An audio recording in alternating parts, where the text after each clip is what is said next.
Em nome do Pai, do Filho e do Espírito Santo. Amém. Amém. Agradeço primeiro as palavras generosas aí do Sr. Paulo Henrique. E para mim é uma alegria, uma honra, né, estar de volta aqui, como eu contei da outra vez. Eu morei 5 anos aqui em Belo Horizonte, né, e sempre fui muito bem acolhido pelo povo mineiro. E é um povo que tem um discernimento, talvez no Brasil, que tenha o maior discernimento dos assuntos políticos, sociais do Brasil. O Doutor Plínio dizia que Minas Gerais era a média do Brasil, né? O que passava aqui pode ter a ideia que vai repercutir no resto do Brasil. Aliás, nas eleições dizem isso, que o candidato que não vence em Minas não vence no resto do Brasil, né?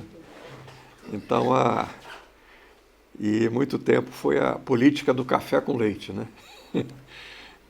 Uma vez era São Paulo, outra vez era Minas. E assim a política foi até o Getúlio Vargas, né? Quebrou isso e implantou uma ditadura horrorosa, né? Para quebrar todas as elites. Francesa, ele derrubou a monarquia no Brasil. Acabou. Porque a República Velha, né, como era chamada, ela, embora tenha dado o golpe da República, né, ela depois, mais ou menos, voltaram as elites brasileiras. Então, a República Velha deu continuidade a vários aspectos. Não da monarquia, porque o Brasil, o Império, era ligado era oficialmente católico, né? E, aliás, foi uma das razões do Antônio Conselheiro fazer aquele movimento. Ele não reconhecia a República.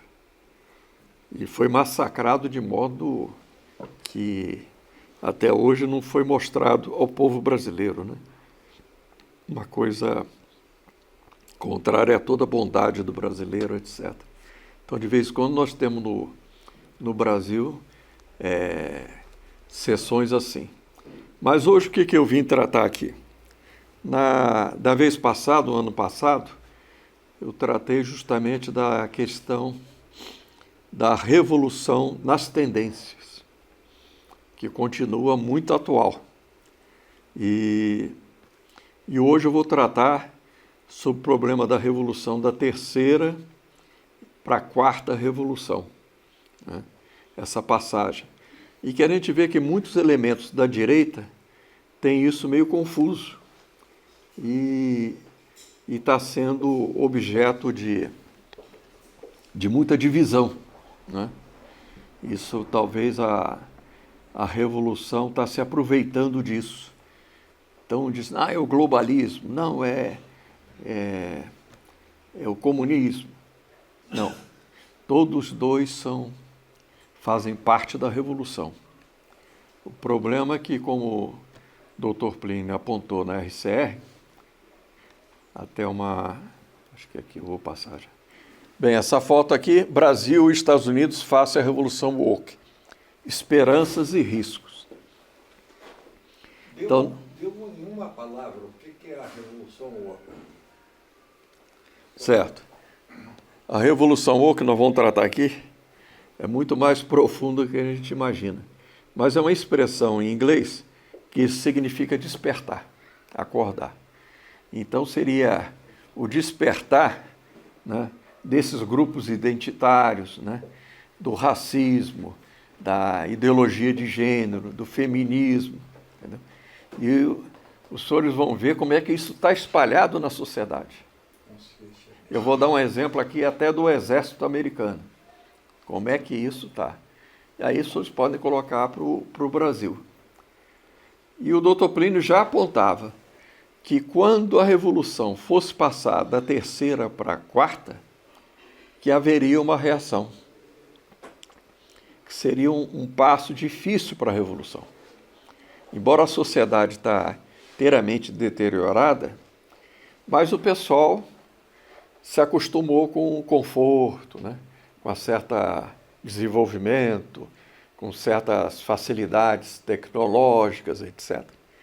E não querem voltar para o tribalismo, né? Mas é o que nós vemos a cada dia. Agora tem que acabar com a criação de gado, passar para comer insetos, né? E perder a propriedade, como diz o Fórum Econômico, né? Você não terá nada, mas será feliz. Ou seja, vai ser um escravo do Estado. E é isso que eles estão fazendo.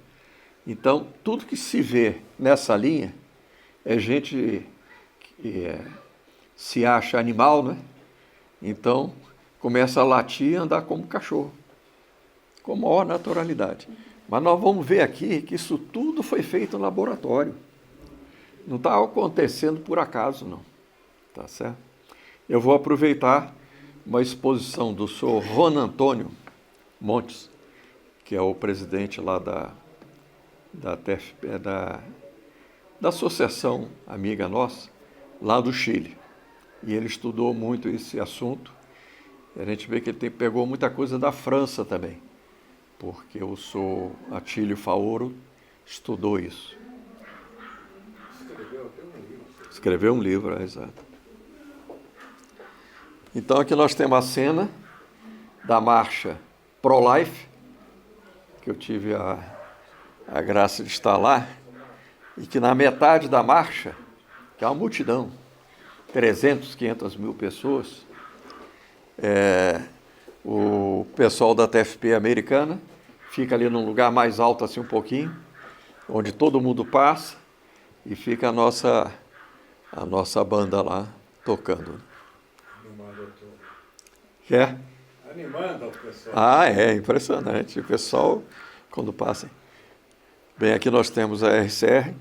Esse é o livro base que o Dr. Plínio escreveu, que dali a gente vai entender os acontecimentos.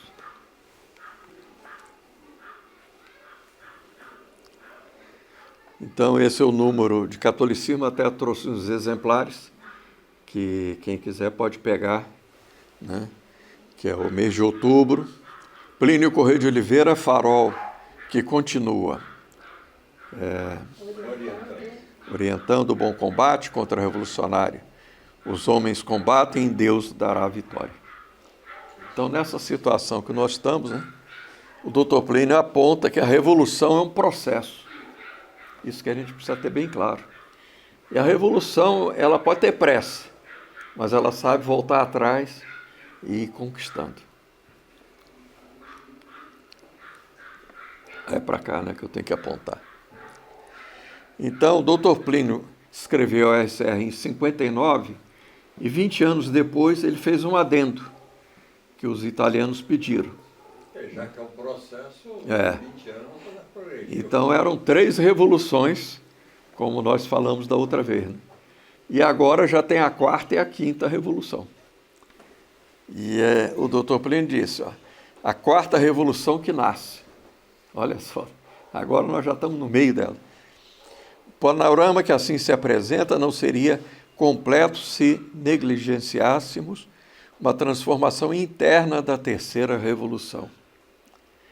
É a 4ª revolução que dela vai nascendo sim a maneira de requinte matricida, porque uma revolução vai matando a outra, né?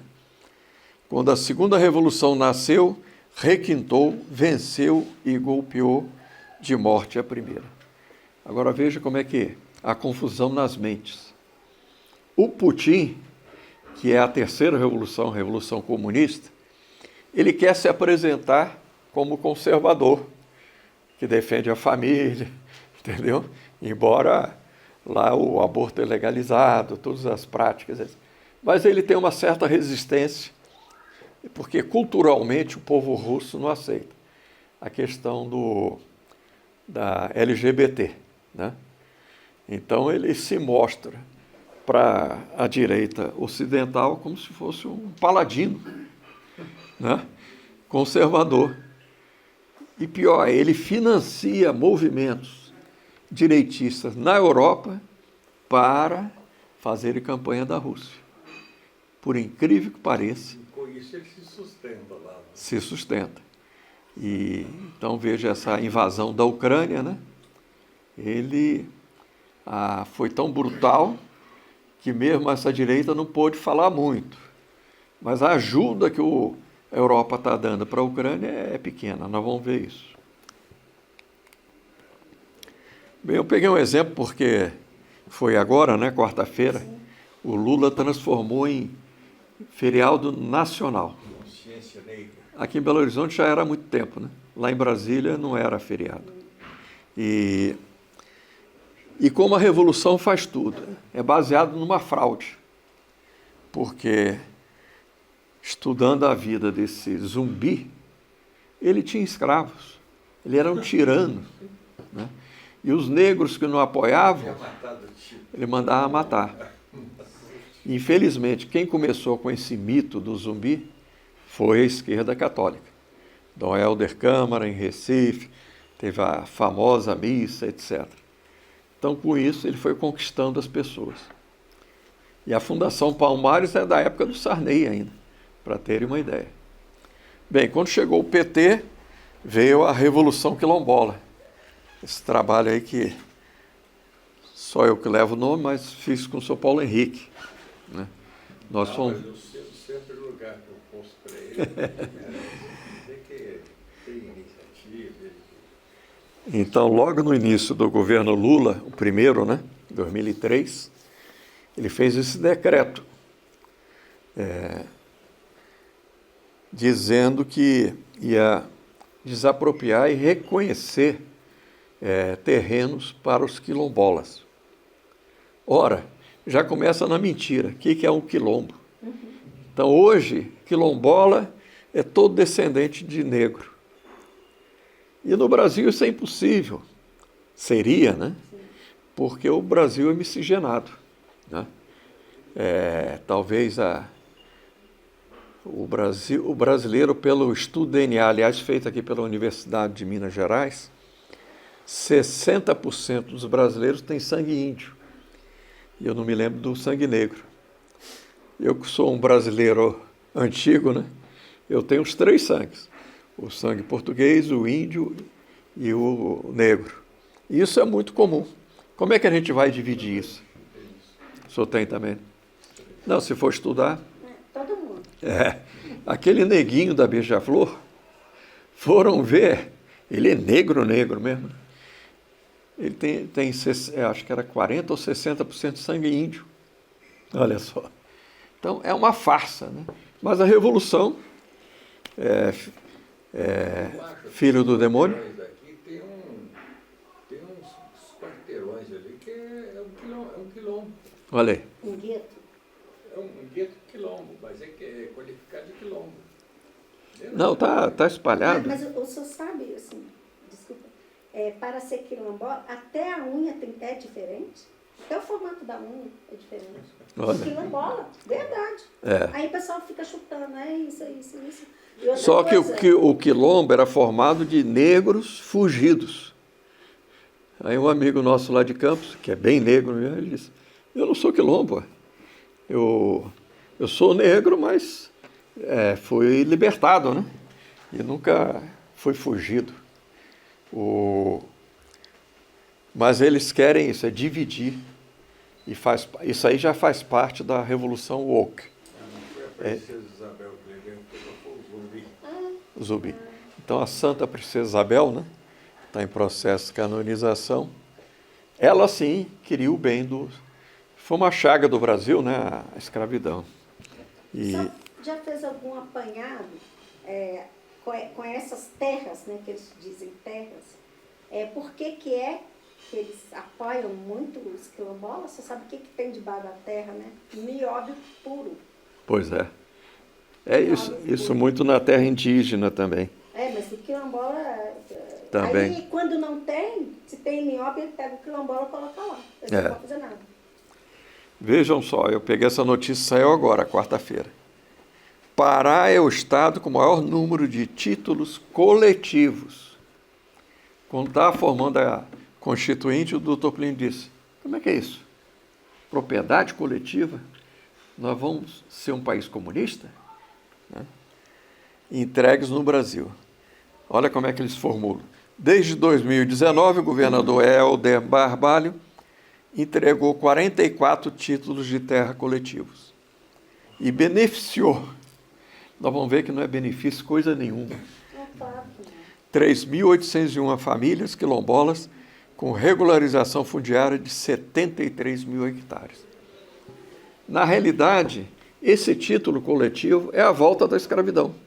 Por quê?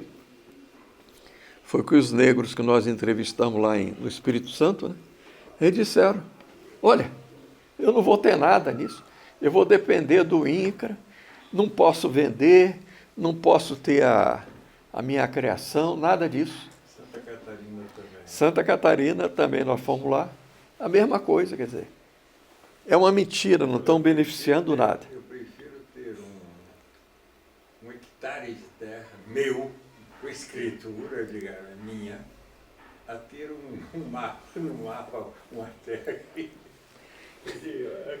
É a mentalidade coletivista. A reforma agrária é a mesma coisa. Quer dizer, o INCRA, pela lei, eles têm que dar o título de propriedade.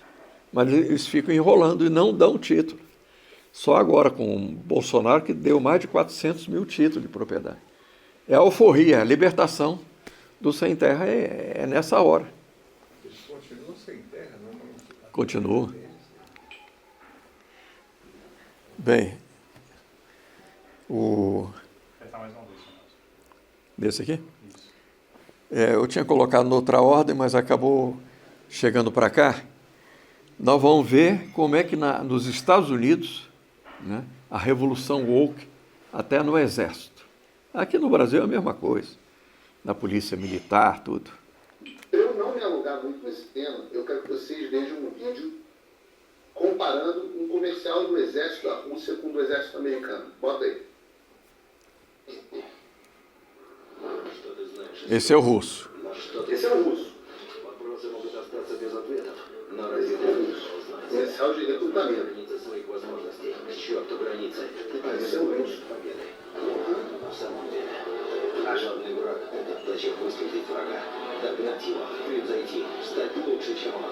It begins in Esse é California o americano. with a little girl raised by two moms. They also marched for equality Esse é o comercial de recrutamento do exército. and freedom. As mães eram lésbicas, marchavam pela igualdade, pelos direitos iguais. Ah lá, o sapato casando. Powerful role models E a in filha, high school que top of modelo. my class.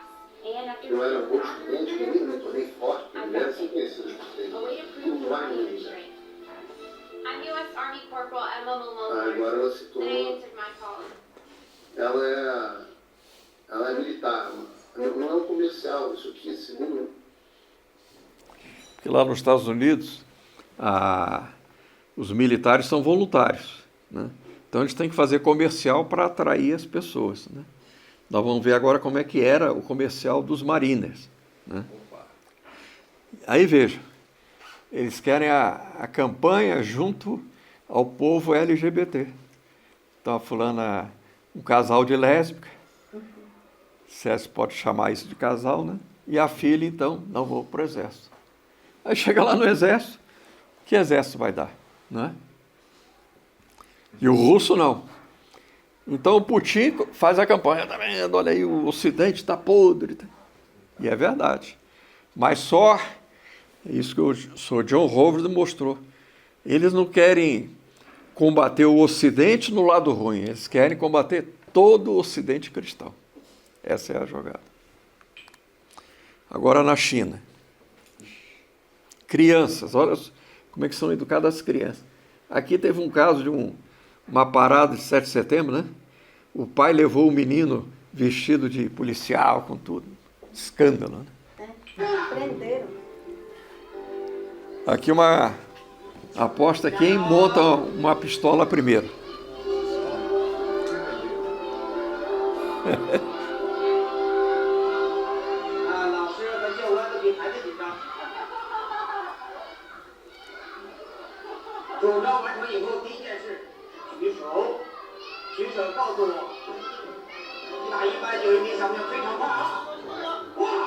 Ganhou.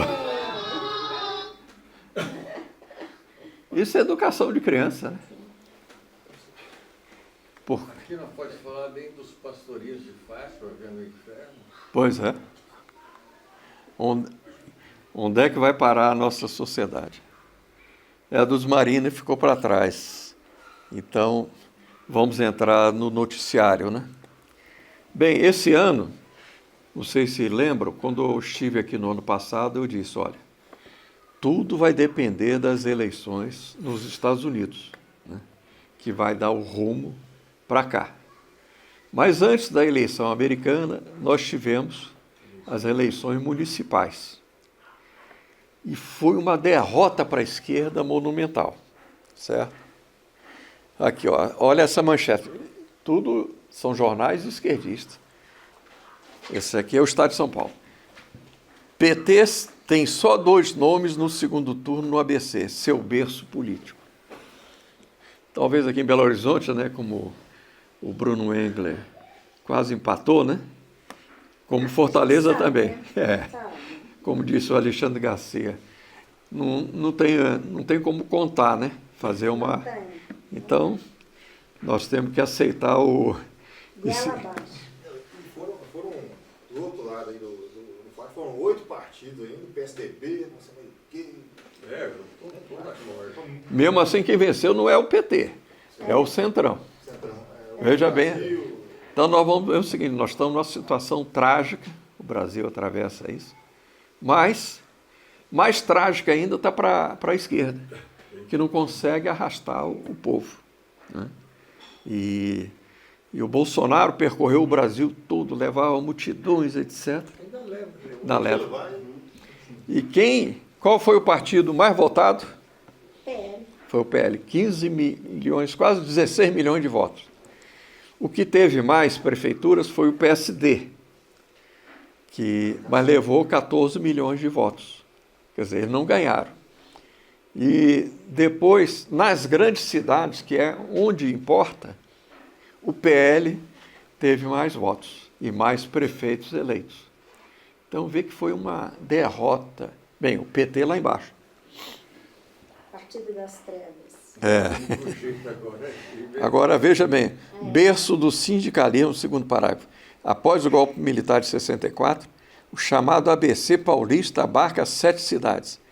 Entre elas, Santo André, São Bernardo, São Caetano, estão muito distantes da imagem de cidades dormitórios ou municípios onde, durante muitos anos, o PT reinou absoluto. Lá estava Dom Cláudio Umes, né? Fazia aquelas greves e tudo.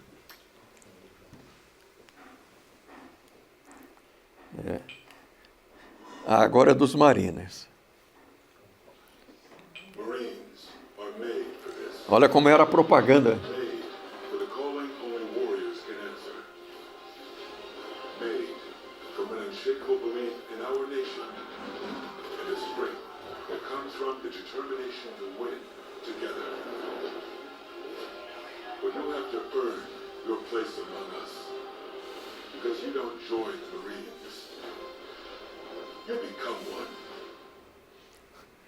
Interessante, você vê que eles juntam a combatividade com a beleza dos trajes, das cerimônias, etc. Isso que atrai um verdadeiro militar, né? O épico e tudo. Esse comercial foi feito no primeiro governo do Trump? Não, acho que é anterior ainda. É antigo. Os Marines era a melhor tropa dos Estados Unidos, né? As coisas mais difíceis eles faziam, entendeu? Se fosse a 4ª força militar, né?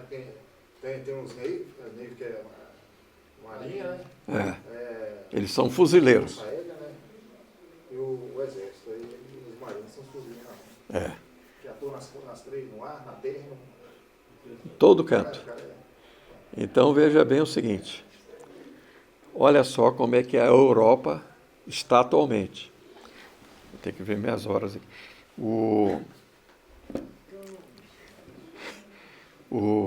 Tem um amigo nosso, lá da França, que o irmão dele é general do exército francês. Sou Benoit, né? Denneman. Eu acho que agora ele se aposentou, né? Mas ele foi chamado por um exercício de exércitos da Europa, hein? Ele depois chegou na sede e disse, olha, a minha alma afundou, que é uma vergonha. Então, o exército francês já não tem mais francês, era tudo ou muçulmano, negro, etc. Só os oficiais eram franceses mesmo. O exército alemão, olha, a Alemanha, hein? Era um bando de hippies. Não tinha mais nenhuma disciplina. Da Itália, só queria saber de comer. Ele disse, o único exército que era exército era o inglês. 6 horas da manhã, estavam perfilados, todos eles prontos, feita a barba, tudo concreto. Era o único. Então, vê se pode. O que está acontecendo na Ucrânia foi um verdadeiro milagre. Por quê? O Putin imaginava, de 3 dias a 1 semana, ele teria dominado a Ucrânia. Imaginava que não ia ter resistência nenhuma. E aí o povo saiu em armas na rua, entendeu? E eles perderam aquele ímpeto. Depois de 3 dias, que a Europa viu que a Ucrânia estava resistindo, aí então começaram a ajudar. E o Biden já tinha entregue.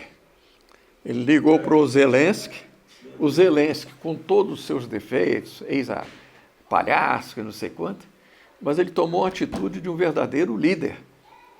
E o Biden ligou para ele e disse, olha, eu vou mandar um helicóptero aí para te retirar da Ucrânia, etc. Aí o Zelensky respondeu, presidente, eu não quero carona, eu estou querendo armas. E assim foi, já tem quase 3 anos a Rússia, segundo maior exército do mundo, não consegue dominar a Ucrânia. E levando muito contra-golpe, não? Não, esse mês... norte-coreano para... esse mês está morrendo uma média de 1.200 soldados russos. Na semana passada houve um dia que morreram 1.600. Não, 1.900. Dia 11 de novembro foram 1.900 soldados. Eles chamam a tática da carne. Então às vezes nem usa o tanque, porque os drones ucranianos derrubam. E eles colocam uma gaiola em cima para se proteger dos drones, só que com isso tira a mobilidade. Então, não adianta nada. Abatido do mesmo jeito. E os ucranianos, eles são descendentes os cossacos. Então, eles têm uma garra impressionante. E o que a Rússia tem, por enquanto, é muito míssil. Isso é verdade. E faz as maiores atrocidades. E porque também os Estados Unidos não mandam a defesa. Manda 1, 2, 3, aquele Patriot, né? Que defende tudo. É impressionante. Só agora que liberou os mísseis de longo alcance americanos. E é curioso porque nós católicos, nós batizamos os sinos, né? Quando o sino vai se colocar na torre da igreja, ele recebe o nome. O exército russo também faz a mesma coisa com os mísseis. Então, o maior míssil, assim, a maior força que eles têm, a potência, chama-se Satan 1. E agora eles fabricaram um segundo, que é do tamanho de quase um micro-ônibus, se chama Satan 2. E a gente vê a importância da batalha espiritual também quando a DFP enviou milhões de medalhas de São Miguel Arcanjo com Nossa Senhora da Ucrânia para os soldados. E pegar os relatos que eles enviaram depois é uma coisa impressionante. Eles falam que viam as balas passando assim, quase em câmera lenta na altura do ouvido e eram milagrosamente protegidos. Bola de tudo essa coisa, uma batalha sobretudo espiritual. Houve um pelotão que recebeu uma bomba com combustível. Então era para eles, os ucranianos, tudo estariam queimados. Eles estavam com a medalha e não aconteceu nada. E aí o comandante escreveu para a TFP lá da Europa e pediu mais medalhas. E ele disse, essa medalha é milagrosa, entendeu? E é mesmo. E é uma batalha espiritual, como o senhor disse, e também do outro lado, que a Rússia faz culto satânico com bruxas, etc., para tocar a revolução deles. Vê se pode.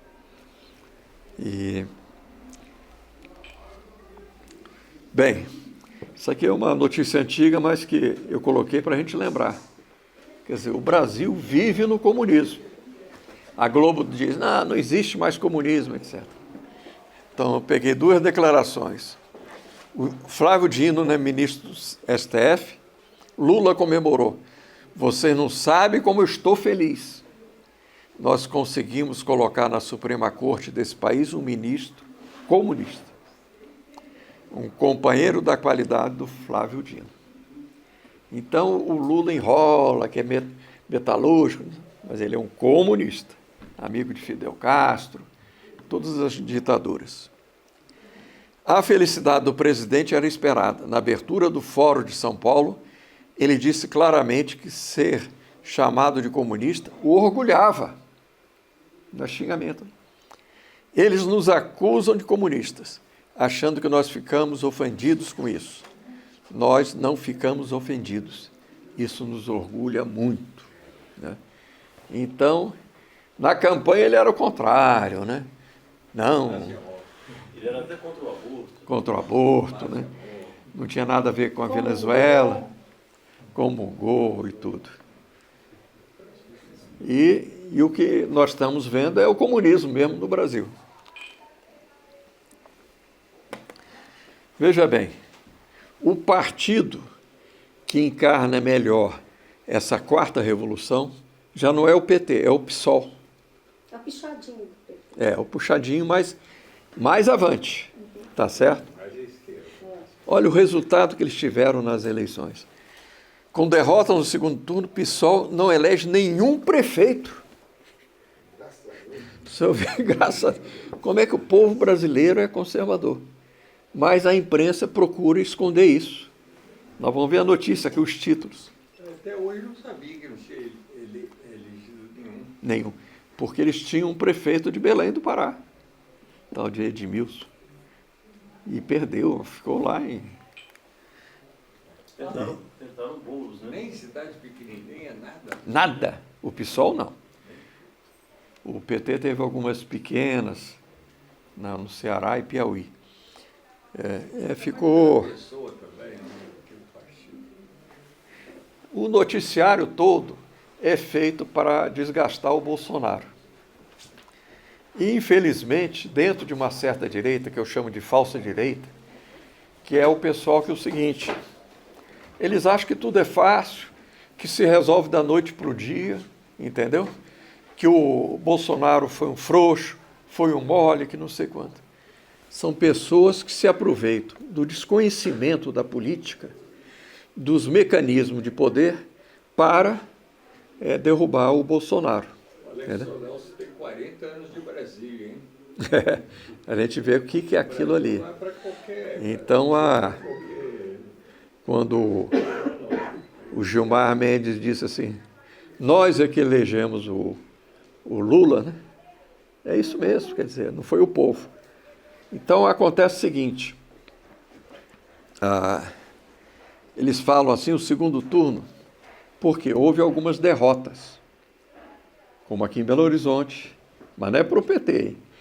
Em Fortaleza foi o PT, de fato, mas, quer dizer, é um resultado que não se pode, como é que se diz, né, confiar. Não se pode conferir, né? Bem, mesmo assim, o PL, que não tinha nenhuma capital, saiu com 5 ou 6, entendeu? Aqui, ó. Olha o título acho que é a Folha de São Paulo. PL é o maior fracassado do segundo turno, mas supera PSD nas grandes cidades. Claro, é a narrativa. Troca 6 por meia dúzia. É impressionante. Ler o título é uma coisa, As eleições municipais de 2024 produziram uma mudança significativa no mapa do comando das 103 maiores cidades do país. Isso aí é o filé, é o que interessa, que concentra 40% do eleitorado nacional. Apesar de ter sido proporcionalmente o maior fracassado do segundo turno, o PL de Valdemar Costa Neto, aí nessa hora não fala que é do Bolsonaro, conquistou no total dos 2 turnos o maior número desses municípios, 16, desbancando por uma prefeitura o PSD de Gilberto Kassab. Então, veja bem, não estou dizendo que foi um resultado que aplastrou todo mundo, mas foi um resultado que era, inteiramente, tendo o governo de esquerda no poder, com verbas milionárias, e ter uma derrota dessa. Né? Sem contar que, Como é que é? sem contar que a todo momento eles tentavam desclassificar e derrubar os candidatos do PL. Ah, Desde... não, a imprensa toda a favor, a Globo, tudo. Nós vamos ver uma notícia aqui que mostra o declínio da imprensa nos Estados Unidos, mas vale aqui para o Brasil também. Como é que eles perderam? Por isso que eles querem regular as redes sociais. Coube a Jair, o último parágrafo. Coube a Jair Bolsonaro, que se filiou ao partido em 2021, promoveu o grande salto. No final eles dizem. Levando o PL a subir de 2 prefeitos para 10, mesmo antes das eleições, por meio do troca-troca partidário. No primeiro turno de 2024, o PL elegeu 10 prefeitos e colocou outros 22 candidatos no segundo turno. Esquerda tem menor número de prefeitos em capitais desde a redemocratização. Então, quer dizer, todo mundo pensa, o Brasil está caminhando para a esquerda, caminha? Não, voltou para trás. Isso é uma graça, né, do povo brasileiro de acordar, é um ou que é o contrário, né? Então, os partidos de esquerda elegeram o menor número de prefeitos de capitais desde 1985, ano em que todas as séries estaduais passaram a ter eleição direta. Neste ano, apenas João Campos, PSB, né, não é a PT, e Evandro Leitão, em Fortaleza, foram eleitos por partido à esquerda. Quer dizer, mesmo no Nordeste, foi um fracasso, entendeu? Ainda que os únicos representantes de esquerda em 2024 nas capitais sejam do Nordeste, essa foi a maior redução desse campo político nas capitais. O Nordeste é associado às vitórias do PT desde pelo menos 2006. Então, tiveram esse fracasso. Bem, então isso foi o Brasil. Nós estamos aí, o governo perseguindo a direita, fazendo de tudo, indiciando o Bolsonaro, não sei mais quanto, já tornou ele inelegível e tudo. Mas eles não têm o mais importante, que é o povo, né? E por isso que eu digo, são riscos e esperanças. Americanos escolhem o populismo autoritário. Olha o título. Não foi resultado... que eu pulei. Tem 2 parágrafos aí do Estado de São Paulo. Como é que pode um genocida, isso, tudo que eles falam do Bolsonaro, eles falaram. Mas depois eles dizem, não foi um resultado da desinformação. Que aqui eles dizem isso. É por causa da fake news. Então eles próprios reconhecem, não foi a fake news. Como ultimamente tem dito os que perdem eleições para os populistas de direita. Foi uma vitória tão acachapante que os eleitores, isso é o Estado de São Paulo falando, ao contrário, demonstraram estar muito bem informados. É porque estavam informados que votaram contra. Sobretudo em relação à incapacidade dos democratas de enfrentar o que a maioria dos americanos enxerga como os principais problemas do país, né? Então, o Trump, eu não estou aqui, o doutor Plínio costumava dizer isso, analisando as pessoas, mas analisando a opinião pública. O Trump tem seus defeitos e tudo. Mas o que ele representa? Ele representa a direita, conservador e tudo mais. Né? E o Bolsonaro tampouco, quer dizer, ele tem muitos defeitos. É como ele dizia, nota 7, né? Mas ele... Exatamente. Mas, eu que conheci ele lá na Câmara, a gente vê que ele recebeu uma graça e melhorou muito. E sempre o Trump já teve uma escorregada, né? Abandonou a luta contra o aborto, tem uma visão da Ucrânia meio estranha, né?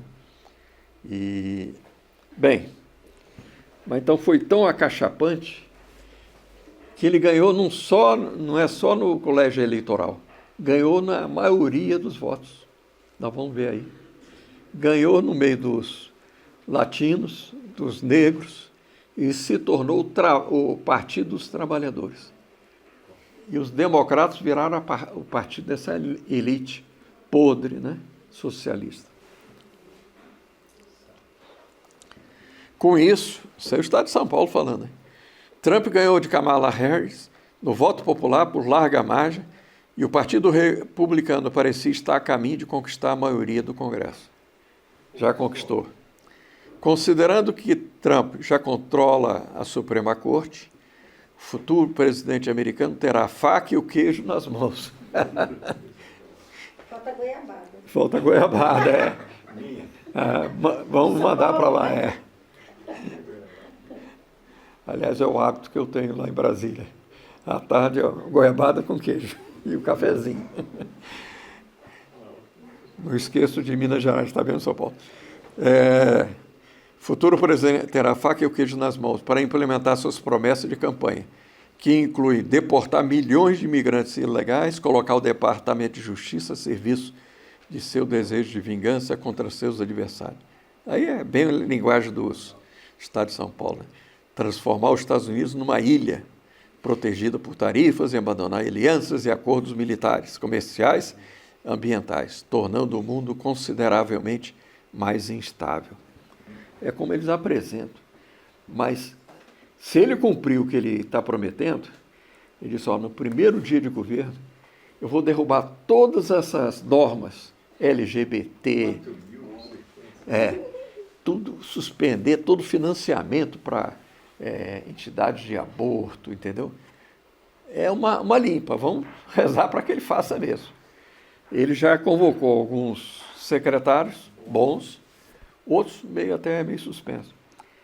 Bem, para criticar o Bolsonaro, já veio essa falsa direita dizendo, tá vendo? O Trump venceu sem ceder nada para o Centrão. O Bolsonaro aí cedendo. Mentira, ele cedeu para o Centrão também. Por quê? Aqui não se fala lá só dois partidos, republicano e democrata.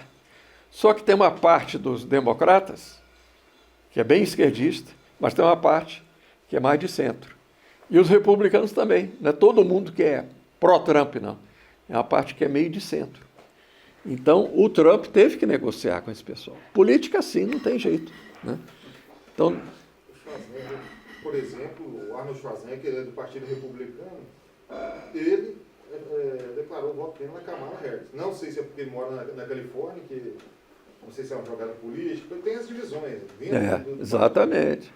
É igual alguns atores como o Mel Gibson, o Clint Eastwood e o Stallone apoiaram o Trump. Apoiaram o Trump. E eu vi uma notícia que o Elon Musk, que também era de esquerda, e apoiou o Trump, vai dar apoio, uma verba gorda, para esses artistas, para fazerem uma anti-Hollywood, como era antigamente, entendeu?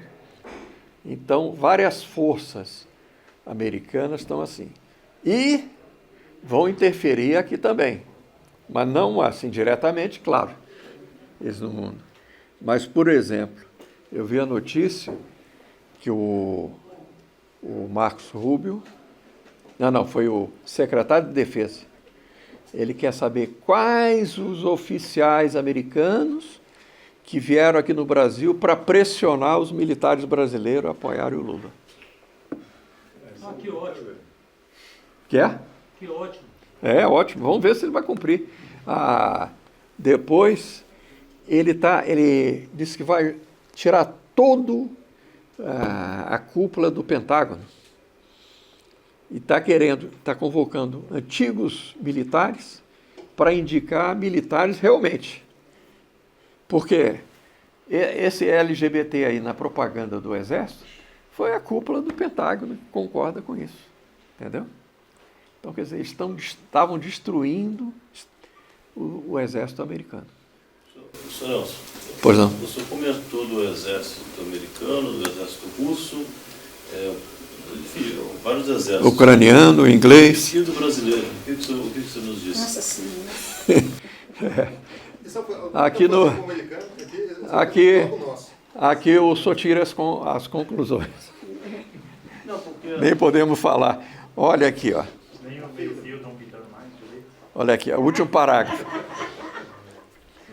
Não, é penúltimo. Os americanos nem sempre são sábios, mas são sensatos e têm algo a nos ensinar. Sou moderado. Isso é um articulista do New York Times, chama David Brooks. Ele, dentro do New York Times, que fez campanha aberta para Kamala, ele é considerado um meio conservador. Então ele diz, eu sou moderado. Gosto quando os democratas vão para o centro. Mas Kamala fez isso e não funcionou. Talvez os democratas precisem de uma ruptura no estilo de Bernie Sanders. Esse é o mais comunista lá. O que fará com que pessoas como eu se sintam deslocadas. Então, de fato, nós vemos esses democratas que apoiaram o Trump, era gente do centro, que está escandalizado com essa onda esquerdista dos democratas. Os democratas podem fazer isso? O partido das universidades, dos subúrbios ricos. Lá nos Estados Unidos é o contrário, né? O subúrbio que é rico. E dos núcleos urbanos. Bem, Trump sequestrou um partido corporativo que não parecia ser veículo para a revolta proletária. E fez exatamente isso. Aqueles que são condescendentes com Trump deveriam se sentir humildes.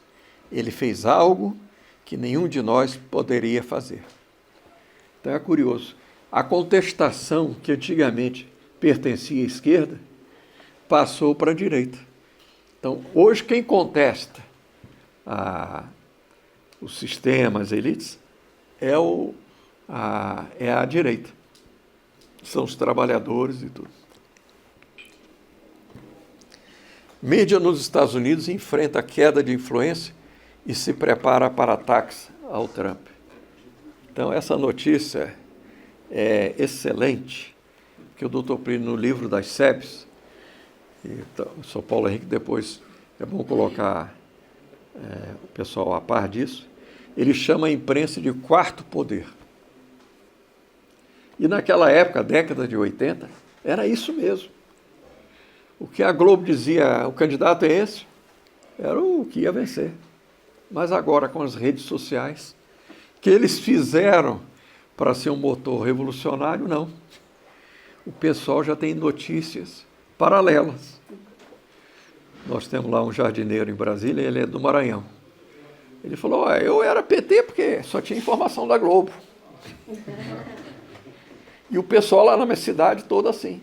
Mas agora que chegou o celular lá, pronto, já estão perdendo isso. E, de fato, o Maranhão, só o PT só elegeu 2 prefeitos. Só vê a mudança que está acontecendo. Segundo o Gallup, 31% dos americanos confiam muito ou confiam razoavelmente na mídia para relatar as notícias de forma completa, exata e justa. No passado, eram 32%. Em 2019, em pouco tempo, 41% confiava na mídia. O pico eram 72%.